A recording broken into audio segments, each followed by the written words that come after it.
The Cave of the Lost. Written by Russ Booyak.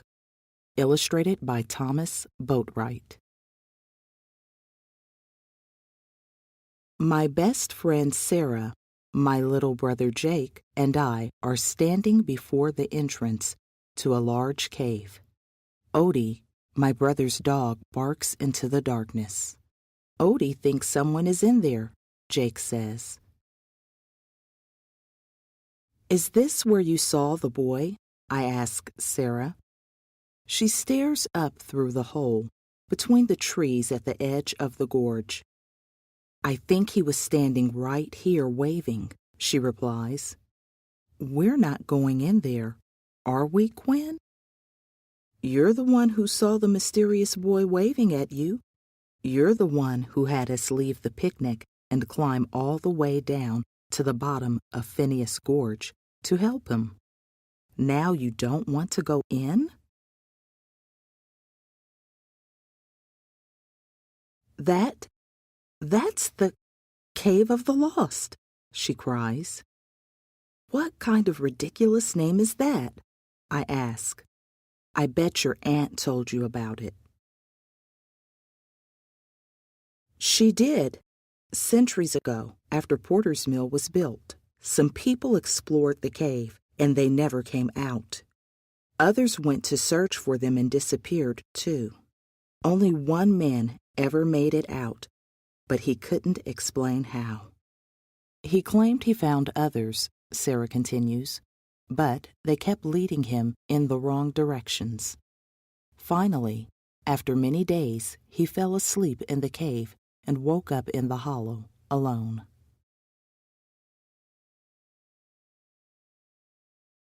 Your aunt tells a lot of stories, I say. We still can't wander around in there, Sarah says. The place is probably filled with massive spiders. Hey, kid, I yell into the cave. Do you need help? My voice echoes for a moment, followed by silence. Then something unexpected reaches my ears. It sounds almost like laughter. Let's go in, Jake exclaims. A new sound emerges from the cave. Someone is crying in there, I say.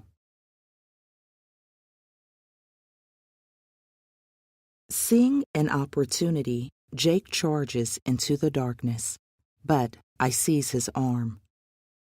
Hold on, little man. We need light, I say. Do you have your keychain, Sarah? She tosses me her house keys with a little quacker keychain I gave her for her last birthday. When I squeeze it, the light in the duck's mouth comes on, and it quacks over and over. Jake, hang on to Odie. I don't want him running off, I say. Roger, he replies, and picks up the dog.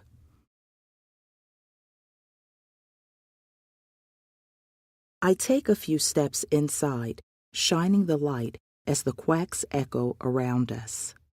I hear Sarah reluctantly follow. A short distance inside, we reach the first fork. Don't freak out, I say as I turn off the light. The quacks fade, and intense darkness presses in on us. Sarah whimpers, but after a moment, I hear the weeping again.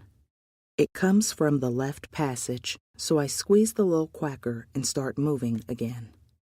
We encounter a few more forks, and I can see how someone could easily become lost down here.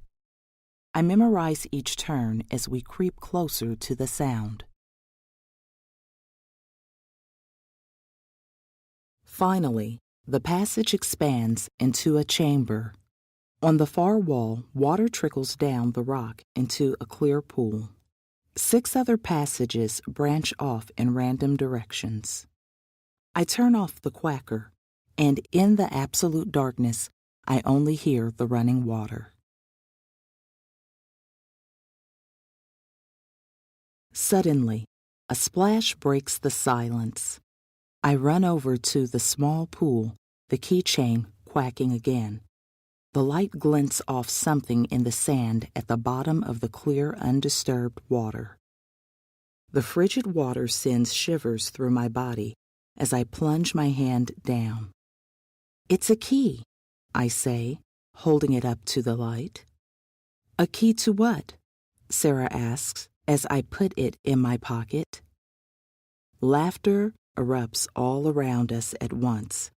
Children's laughter. Sarah screams, and I drop the quacker, tumbling us into blackness. I grope for it as the laughter continues to grow. A small hand grasps mine and jerks me away. "Stop it, Jake. We need the light."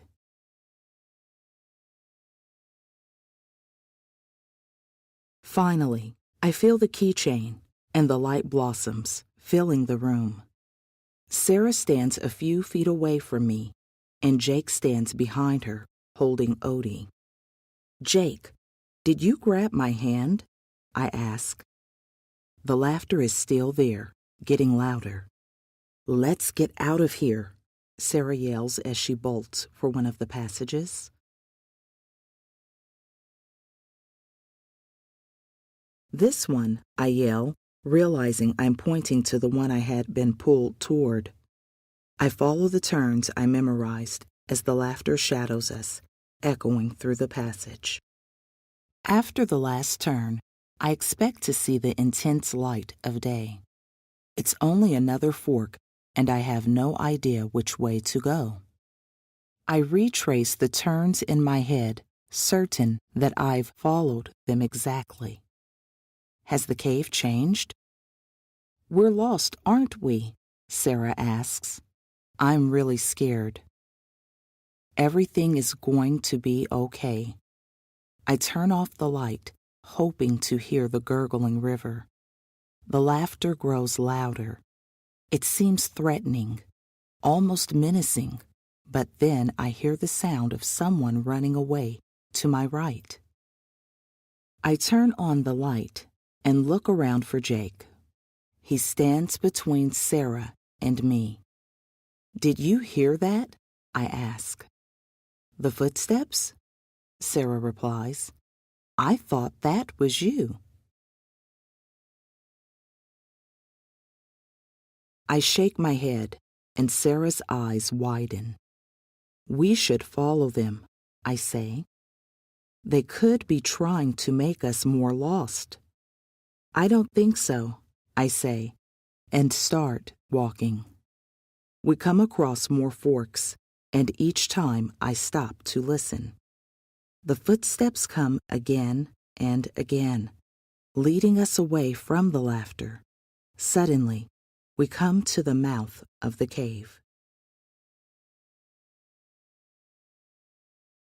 The light is painfully bright, but we run into it, laughing.